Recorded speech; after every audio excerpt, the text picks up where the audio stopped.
بسم اللہ الرحمن الرحیم۔ السلام علیکم دوستو، امید کرتے ہیں آپ سبھی لوگ خیر و عافیت سے ہوں گے۔ دوستو، آج کی ویڈیو میں ہم آپ کے سامنے رشتے ناطے کے مسئلوں کو بیان کریں گے۔ دوستو، اللہ تعالیٰ نے اس دنیا میں ہر چیز کا جوڑا بنایا ہے۔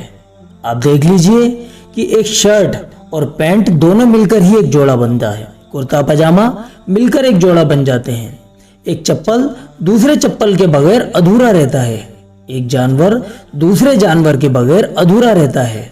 آپ نے کبھی سوچا ہے کہ ایسا کیوں ہوتا ہے کہ ایک کے بغیر دوسرا ادھورا رہتا ہے؟ چلیے ہم آپ کو بتاتے ہیں۔ دوستو، ایسا اس لیے ہوتا ہے کیونکہ جوڑا ان دو چیزوں کو کہتے ہیں جو دونوں مل کر ایک مقصد کو پورا کریں، اور یہ بات ظاہر ہے کہ ابھی جن چیزوں کے بارے میں ہم نے آپ کو بتایا وہ سب جوڑا بن کر کسی نہ کسی مقصد کو پورا کرتے ہیں۔ شرٹ اور پینٹ کو ہی لے لیجئے، وہ دونوں مل کر ایک مقصد یعنی انسان کی خوبصورتی کو پورا کرتے ہیں۔ ان دونوں میں سے اگر کوئی ایک بھی چیز نہ ہو تو اہم مقصد یعنی انسان کا لوگوں کے بیچ سے خوبصورت دکھنا، یہ مقصد حاصل نہیں ہو پائے گا۔ ٹھیک اسی طرح اللہ تعالیٰ نے مرد اور عورت کا بھی جوڑا بنایا ہے، اور ان کا مقصد ہے کہ اپنی اولاد کی اچھی طرح سے پرورش کرنا، دنیا کے تمام کام کاج جو کہ ان کے حصے میں ہیں ان کو پورا کرنا، اور سب سے بڑا مقصد ہے ان کے نصیب میں لکھی ہوئی اولاد کو حاصل کرنا۔ اور یہ مقصد دوستو تبھی حاصل ہوگا جب ان دونوں کا آپس میں نکاح ہو۔ دوستو، نکاح کو اسلام نے بہت بڑی عبادت قرار دیا ہے۔ نکاح کرنے کے بعد انسان جب اللہ کی عبادت کرتا ہے تو اس کا ثواب غیر شادی شدہ اور کنوارے شخص کی عبادت کے ثواب کے مقابلے کئی گنا زیادہ بڑھ جاتا ہے۔ ہم سبھی لوگ جانتے ہیں کہ نکاح تب ہوتا ہے جب کہیں اس کی بات چلائی جائے۔ اسی اہم مدعے کو مد نظر رکھتے ہوئے آج ہم رشتے کے مسائل کو لے کر آپ کے سامنے آئے ہیں۔ آگے غور فرمائیے۔ شادی کے لیے رشتہ کرتے وقت لڑکی میں کون کون سی باتیں ہونی چاہیے؟ دوستو، جب لڑکی سے رشتہ لگایا جائے تو سب سے اچھی بات یہ ہے کہ اس لڑکی سے رشتہ کیا جائے جو عمر میں بھی لڑکے سے کم ہو، لڑکی کا خاندان بھی لڑکے کے خاندان کے مقابلے کم عزت والا ہو، اور مالداری میں بھی لڑکے سے کم ہو، لیکن لڑکی کے اخلاق، اس کا مزاج، اس کی دینداری اور خوبصورتی لڑکے سے زیادہ ہونی چاہیے، تاکہ لڑکی شادی کے بعد اپنے شوہر کے حقوق بہت اچھی طرح ادا کر سکے۔ اسی طرح شوہر کے لیے بھی گناہوں سے بچنا آسان ہو جائے۔ کنواری لڑکی سے شادی کرنا بہتر ہے۔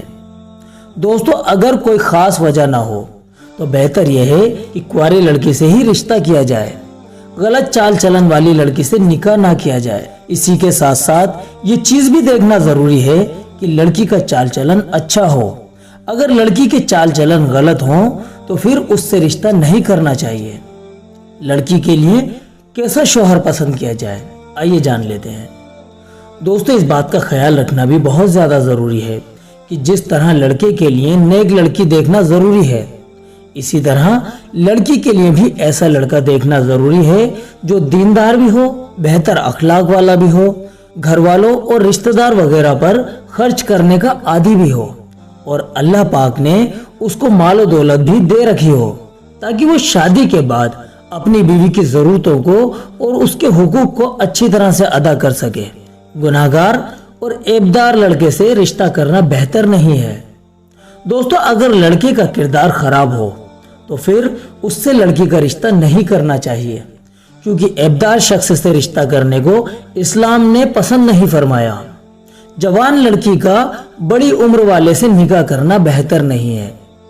دوستو، شوہر اور بیوی کی عمر میں برابری ہونی چاہیے، دونوں ہی کی عمر میں بہت زیادہ فرق نہ ہو، ورنہ شادی کے بعد ان کی ہستی کھیلتی زندگی میں بہت زیادہ اڑچنیں پیدا ہو جاتی ہیں۔ اس لیے جوان لڑکی سے شادی کے لیے زیادہ عمر والا شخص بہتر نہیں ہے۔ مناسب رشتہ آنے پر ٹال مٹول نہ کیا جائے۔ دوستو، آج کل یہ رواج بن چکا ہے کہ جب رشتہ لگ جاتا ہے تو پھر نکاح کرنے میں بہت زیادہ دیر کی جاتی ہے۔ ایسا نہیں کرنا چاہیے۔ جب بہتر رشتہ آ جائے تو پھر رشتہ ہو جانے کے بعد جتنی جلدی ہو سکے نکاح جیسی اہم سنت کو انجام دے دینا چاہیے۔ رشتے پر رشتہ بھیجنا۔ دوستو اگر کسی لڑکی کے لیے کہیں سے رشتہ آئے اور لڑکی والے اس رشتے کو اپنانے کا من بنا لیں تو پھر کسی دوسرے شخص کو اس لڑکی کا رشتہ بھیجنا جائز نہیں ہے، اس لیے کہ اس طرح کرنے سے ان لوگوں کا دل ٹوٹ جائے گا جنہوں نے پہلے رشتہ بھیجا تھا۔ اسی کے ساتھ ساتھ اس میں جھگڑے ہونے کا بھی خطرہ ہے، اسی لیے اس طرح کرنے سے بچنا بے حد ضروری ہے۔ جس لڑکی سے رشتہ ہو رہا ہے اس کو ایک مرتبہ دیکھنا۔ دوستو جس لڑکی سے نکاح کا ارادہ ہو، اگر لڑکا اس لڑکی کو کسی بہانے سے دیکھ لے تو اسلام میں اس کی گنجائش ہے، لیکن پھر بھی بہتر یہ ہے کہ خود دیکھنے کے بجائے لڑکی کی والدہ اس کی بہن لڑکی کو دیکھنے جائیں تاکہ لڑکی کے گھر والوں کو ناگواری محسوس نہ ہو۔ اپنی بیٹی یا بہن کا رشتہ خود پیش کرنا۔ دوستو آج کل ہمارے معاشرے میں یہ بات بہت زیادہ عام ہو گئی ہے کہ اگر لڑکی کے والد یا لڑکی کا بھائی خود اپنی بہن یا بیٹی کا رشتہ کسی لڑکے کے یہاں دے تو معاشرے والے ان کو بہت کمتر سمجھتے ہیں اور طرح طرح کی باتیں بناتے ہیں کہ فلاں شخص نے تو اپنی بیٹی کا رشتہ خود کہہ کر دیا ہے، ان کے لیے رشتوں کی کمی تھی، ان کو زیادہ جلدی آ رہی تھی، یا پھر لڑکی ان کو بوجھ لگ رہی تھی۔ لوگ اس طرح کی نامناسب باتیں بہت زیادہ کرتے ہیں، حالانکہ ہمیں معلوم ہونا چاہیے کہ اسلام میں اس بات پر کوئی پابندی نہیں ہے کہ کوئی باپ اپنی بیٹی کا یا کوئی بھائی اپنی بہن کا خود رشتہ کسی کے سامنے پیش کرے۔ دوستو رشتہ دینے کی اجازت دونوں طرف سے ہے، لڑکی والوں کی طرف سے بھی اور لڑکے والوں کی طرف سے بھی۔ رشتے کے لیے استخارہ کرنا۔ دوستو اگر رشتہ کرنے سے پہلے استخارہ کر لیا جائے تو یہ بہت اچھی بات ہے، اس لیے کہ استخارہ کرنے سے اللہ کی مرضی اور غیر مرضی دونوں کا پتہ چل جاتا ہے۔ پھر استخارے کے بعد جو بات دل میں آئے اس پر عمل کر لیا جائے۔ اگر دل میں رشتہ کرنے کی بات آئے تو رشتہ کر لیا جائے، اور اگر نہ کرنے کی بات آئے تو پھر رہنے دیا جائے، انشاءاللہ اسی میں بہتری ہوگی۔ کسی مجبوری کی وجہ سے رشتہ توڑ دینا۔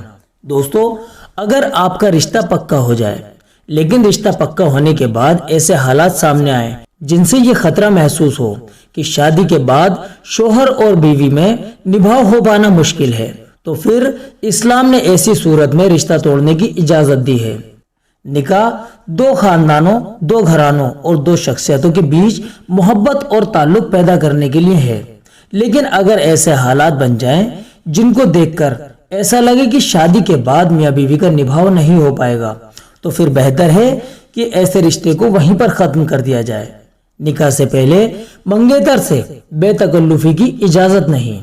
دوستو آج کل یہ بات بہت عام ہو چکی ہے کہ جب رشتہ پکا ہو جاتا ہے تو لڑکا اور لڑکی دونوں آپس میں گھومتے پھرتے نظر آتے ہیں، فون واٹس ایپ وغیرہ کے ذریعے بات چیت کرتے نظر آتے ہیں اور دونوں ایک دوسرے سے بالکل بے تکلف ہو جاتے ہیں۔ دوستو ہمیں اس بات پر بہت زیادہ غور کرنا چاہیے کہ منگیتر سے جب تک نکاح نہ ہو تب تک وہ ہمارے لیے اجنبی ہے، اور اسلام میں اجنبی شخص سے بات کرنا، اس کے ساتھ گھومنا پھرنا، یہ سب کچھ بالکل ناجائز ہے۔